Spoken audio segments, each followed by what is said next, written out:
interested in an actual list. I'm more interested in why. What was it doing for you? What was it doing for you?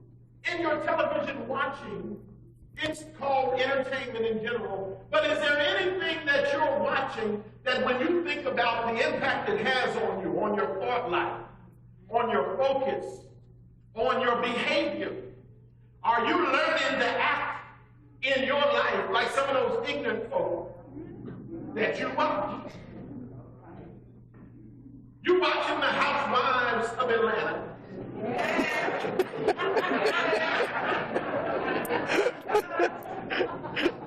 And my question is, are you starting to pick up Atlanta habits as a result of what you've been focusing on? Because they call that the real Housewives of Atlanta. Most of them aren't housewives, and very few are real. And if you're not careful, you can pick up some stuff through exposure. The eyes are the window, somebody said, to the soul. And if you're not careful, you might find yourself acting a little Phaedra-ish. Or Kid-ish. Come on, somebody.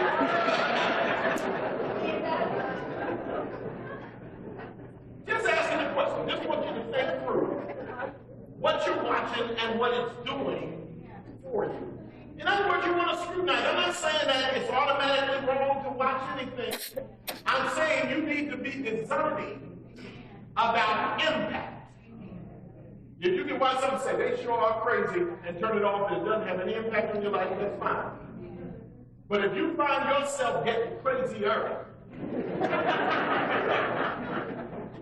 could be you're letting the wrong stuff influence you through your eye gate. Are you hearing what I'm saying? What movies are you watching? Some of y'all are barely saved from the gangster life as it is.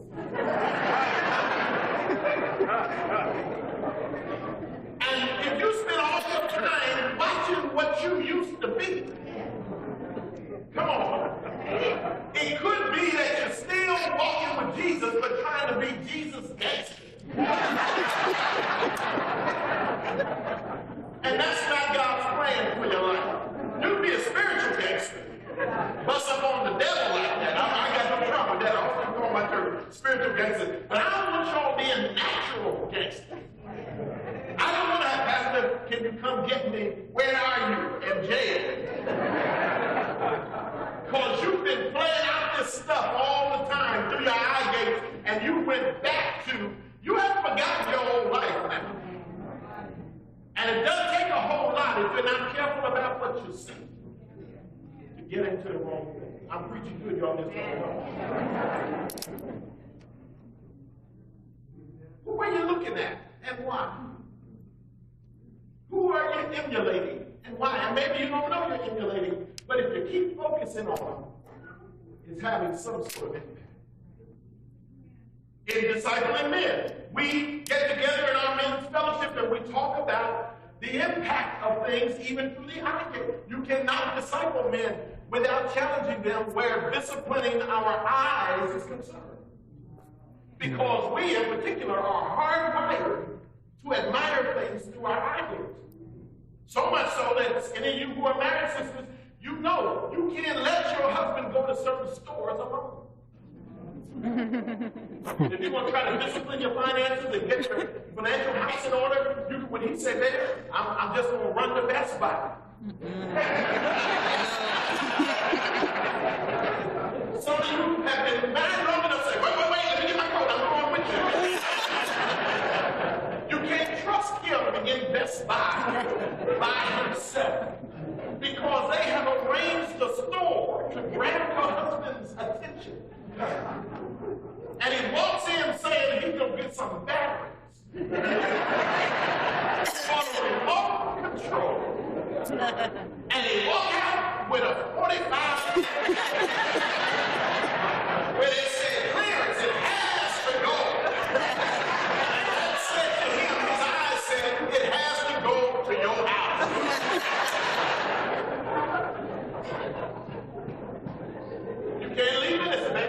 put this in the budget. Pastor taught us we got to get out of debt. Walk away. Grab your husband and say, come on. I'm taking it. Now, sisters, likewise, some of you, your husband can't let you go to the mall. So he said, hey, sweetie, I'm just going to the mall. If he's a wise man, he said, wait, let me take you.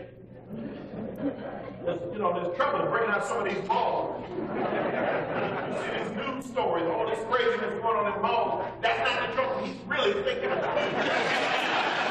He's thinking about the trouble of you looking at stuff in the window. Dresses and purses and shoes. Oh, my.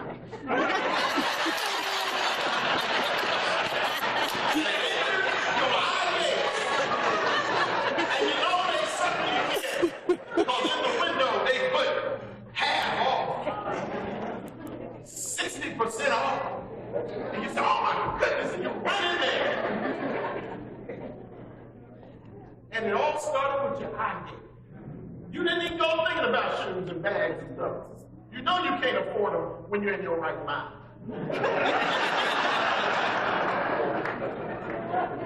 But as soon as they know how to work the system, next time you are at a mall for a legitimate reason, look at how they have set it up to mess with your head.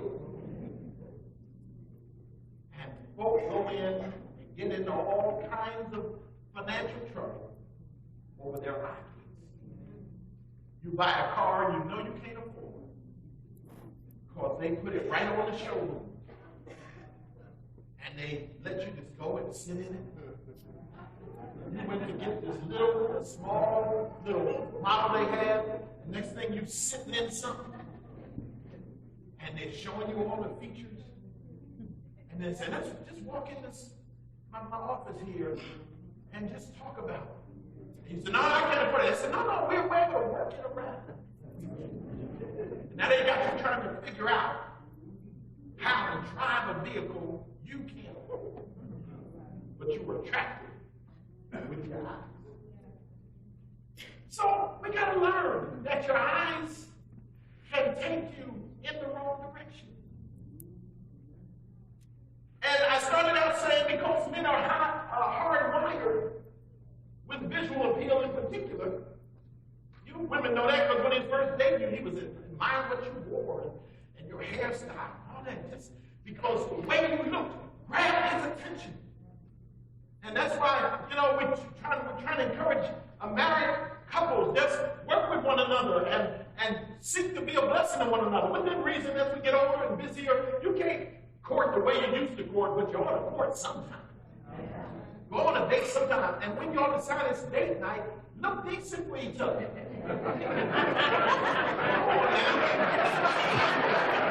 He didn't stop being visually stimulated just because y'all got married.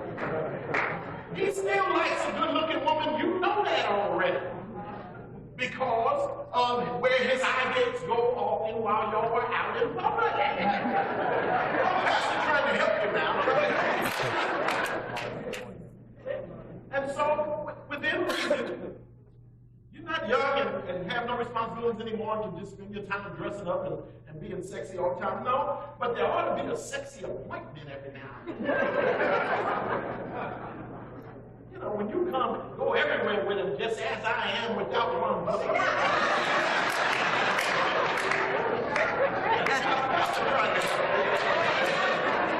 That's an old hymn for some of y'all. That's an old hymn.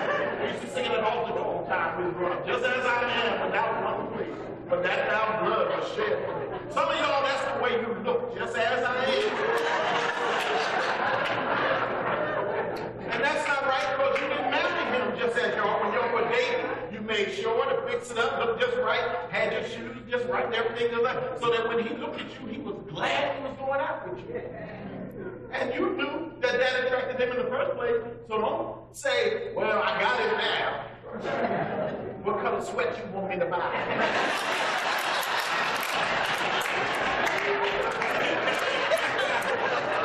Have the sweats at times, but when you're going to make a sexy appointment, come with it.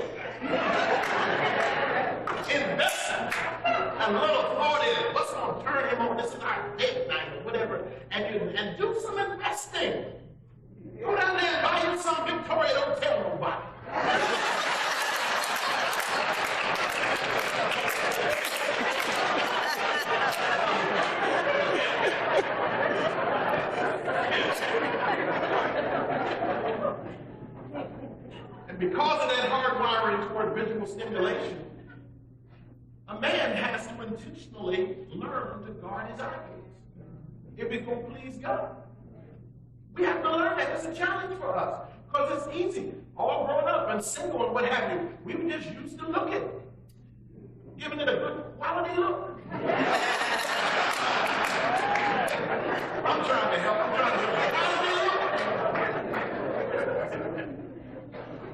And so now he's got to learn, and we're doing it in mental services. We're learning, challenging one another. Guard your eye gates. Be like Job. Job said at one point, I made a covenant with my eyes.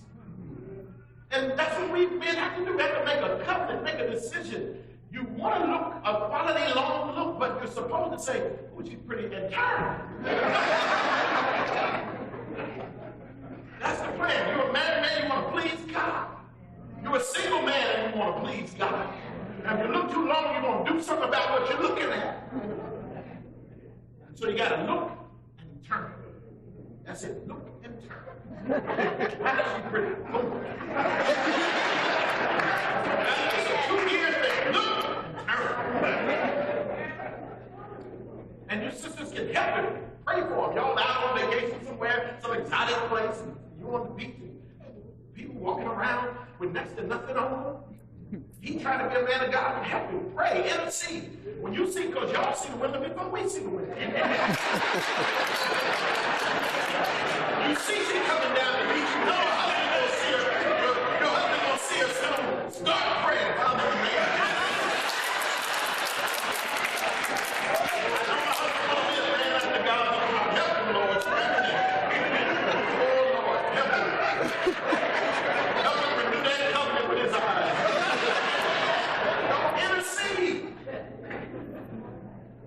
True story. A pastor friend of mine was sharing at a men's conference I was attending, and he was challenging men on this very kind of point.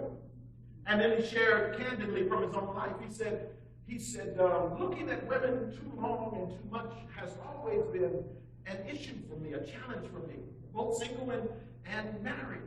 And he said, I got to the place where I was deeply convicted that I needed to be free from it. It was almost a bondage. When I saw a pretty woman, I just walked her out with my eyes all the way until... Whoa! And he said, I shared it with my wife one day after devotion. He said, honey, the Lord is really dealing with me. I don't know if you really notice how much I admire women when we're out together. And she said, I've noticed. And he said, I'm really convicted. And I know the Lord wants me to live a higher quality life than that. And so I really want to learn how to just bring that under control. And because you're my partner, sweetie, and I'm being honest with you so we can partner up on this thing, I want you to help me. She said, all right, sweetie, I appreciate your honesty. And how can I help? He said, well, when we're out, you see me looking a little too long, just give me some indication, just that I should bring it back in. She said, well, like what? He said, well, maybe you can give me a little pinch or something just to catch my attention. She said, all right, I can do that.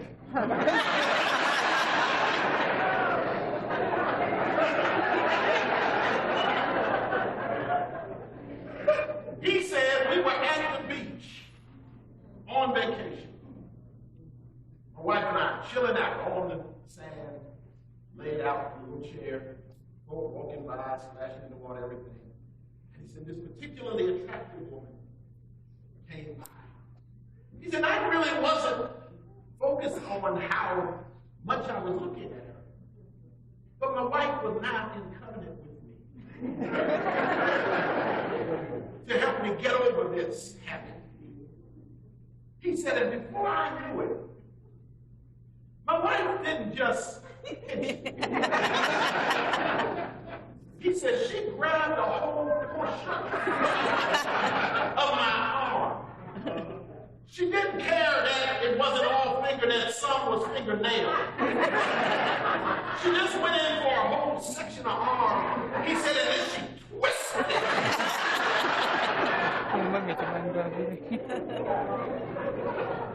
He said, I instantly realized what it was about, changed my gaze, saying, promised God, Lord, I never want to feel that pain again. So I need you to help me. That's a humorous way of saying a serious thing. That we can't window shop where we're making no purchases. Now, this isn't just for men, although we're especially hardwired for visual things. It applies to sisters, too.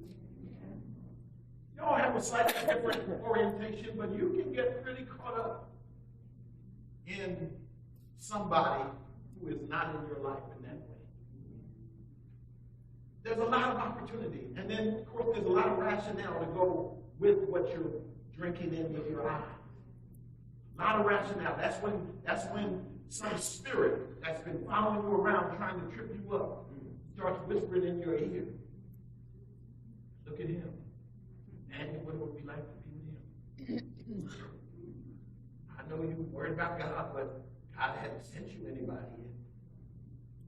So, since he hadn't sent you anything, sometimes you just got to, handle your business. I'm not speaking in tongues. Y'all know what I'm saying. And the enemy can set you up through your eyes. And remember, whenever you got to understand spiritual warfare. See, spiritual warfare is very real. But just like God is real, Satan is real. Just like angels are real, demons are real. Just because you're a Western Hemisphere people and you think everything is logical and all of that, you got to understand the spiritual realm is more real than the natural realm. We wrestle not against flesh and blood. We are wrestling against principalities and powers, rulers, spiritual rulers of darkness in high places. You got to understand we are at war. And you've got an enemy that is always hanging around. Demons that know you, know your style, know your weaknesses because they've observed your life. And they know you. And you've got to be careful because if you drink in the wrong things with your eye gaze, then the enemy sees that and he sets it up. Sometimes he'll set up a temptation for you. Yeah. I don't know if some of you all realize it, but some of what has come your way was custom made to bring you that. Custom made. The enemy doesn't send generic temptation your way. I've said it over the years. He doesn't send generic temptation. When somebody hits on you and they don't do anything for you, the devil didn't send them. That's just somebody taking a shot. That's just somebody saying, never know unless you try. If somebody hit on you and be like, oh please. Devil didn't send them. You know when they've been sent. Because what you see grabs you and draws you. And you got to learn to cut off that temptation by changing your focus. Because if you stand, you'll see everything you want to see. Everything the enemy wants you to see. And you know he said it when you have to start praying. That's your telltale sign that something came from the enemy. Telltale sign. When you see, you say, oh, Jesus, oh, Savior. Lord, help me right now. That's customized. So what do you have to learn to do? Break the power of things that will destroy you through your eye. Everybody see it?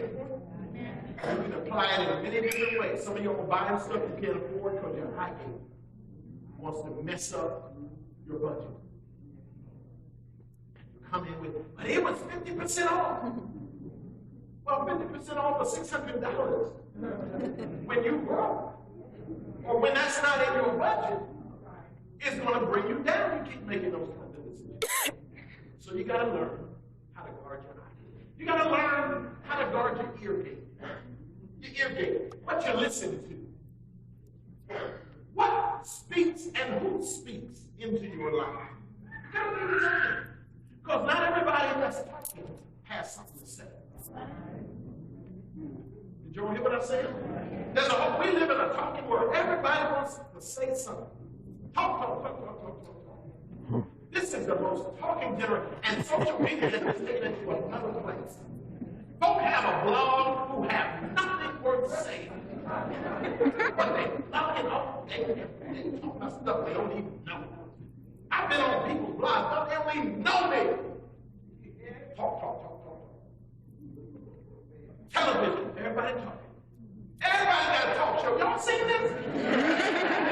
When I grew up, Bill Donahue, one or two other folks. Now everybody got their own talk show.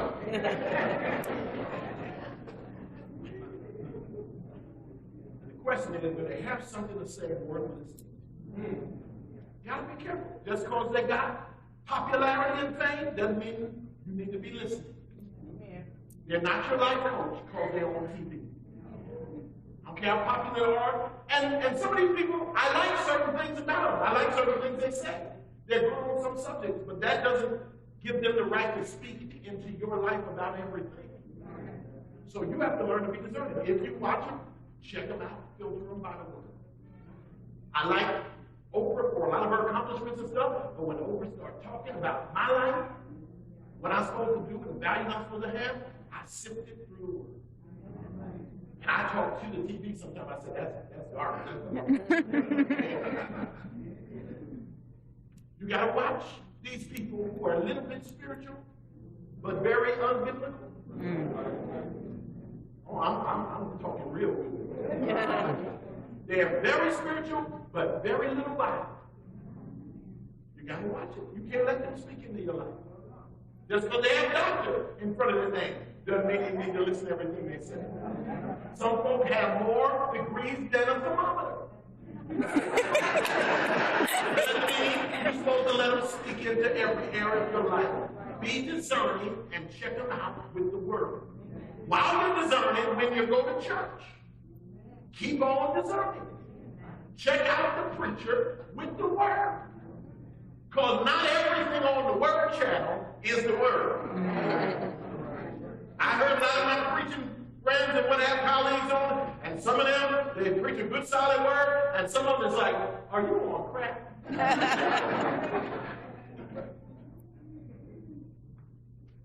Got one guy used to preach a great message, very good, and over the past couple of decades, he switched over, and he now preaches that everybody's saved, nobody has to repent. Everybody say everybody going to heaven, atheists going to heaven, agnostics going to heaven, folk in all kind of cults and religions going to heaven, because Jesus just bringing them all in whether they repent or not. There's a Greek word for that. God has us preaching the word so that we can save a generation before it's too late. If I ever come in here talking about all y'all saved, ain't nobody got to repent. You do yourself a favor, get up, gather your stuff, hug a friend or two, say, I will never see y'all again in this church while he's preaching that nonsense. Because you owe it to your eternal soul to make sure that the people speaking into your life are speaking for God. These days, a whole lot of folks talk about the universe did this and the universe did that. You know what that is? That's modern day idol worship. You hear these gurus on TV talking about the universe brought you this opportunity. That's idol worship. You know why? Because the universe is the created, not the creator. And whenever you worship the created and you ignore the creator, you, my friend, are an idol worship. So we have to learn. That's why my job is to preach in season and out of season. I'm preaching these hard messages like this, whether you like it or not. You get mad and leave if you want. When you come back, I'll still be preaching. That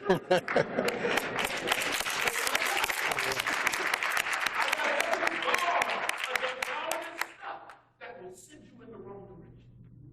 You gotta watch your ear gates. Who's speaking into your life?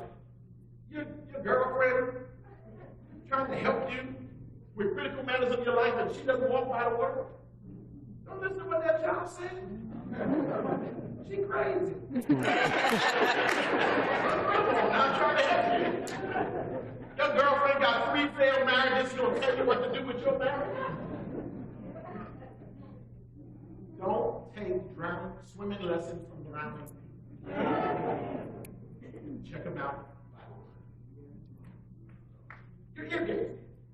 Check out, discern your music. I'm a musician. I love music.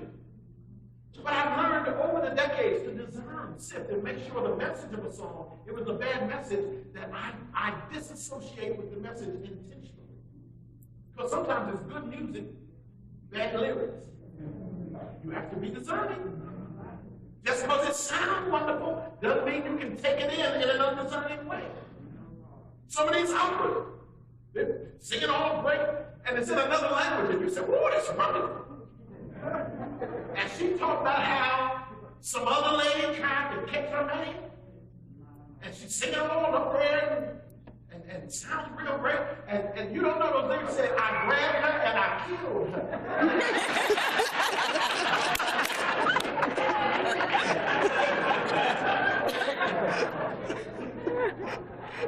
So just say enjoy the music, but when you get a taste of the lyrics, run the lyrics through the screening. Some of y'all can't listen to some of these songs. Sometimes it's a season issue.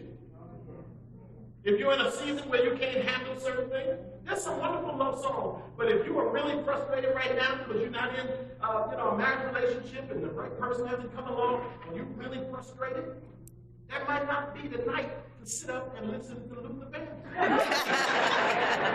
Y'all see what I'm trying to help you? Because Luther can make sin sound good. Y'all know he gone now, but when Luther was recording, Luther got some stuff. He had this song called "If Only for One Night."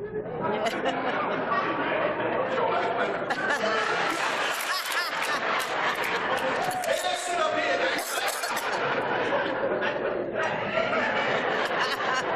Some of y'all I know truly never heard it, but others, you would sit right up there, listening to your CD in your ears while you're trying to work out. And what you're taking in is only for one night. You know he's not talking about marriage, because marriage is more than one night. It may sound good. Let me take you home.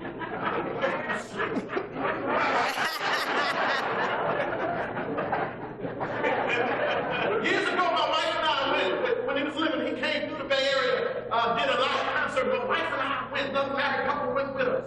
We kind of double dated and went up there, because I'm a musician, I love it, and I can handle it. Because, if he gets you in a certain frame of mind, you married, you can go home and do something about it.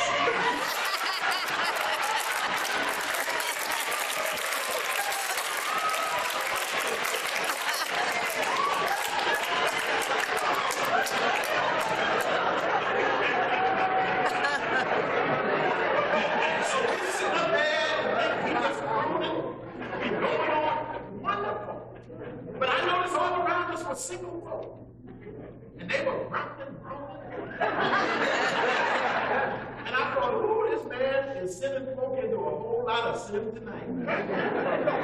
You just have to learn to be discerning. I'm not suggesting you never watch movies, TV. I'm not suggesting that you never listen to songs other than hymns and praise songs. But you do have to be discerning. And look at the impact it may be having on your life. Anybody hear what I'm saying? And so we have to watch our gates. When I get into the continuation next week, I'll talk about the fact that part of the project was not only repairing engagement, but I'll talk next about respecting the partners God sent. Because part of what living right entails is having people help you get where God's taking. If you want to live a better life, you're going to have better life. You have to let them into some areas of your life so that they can help you accomplish God's will. Anybody get anything out of this?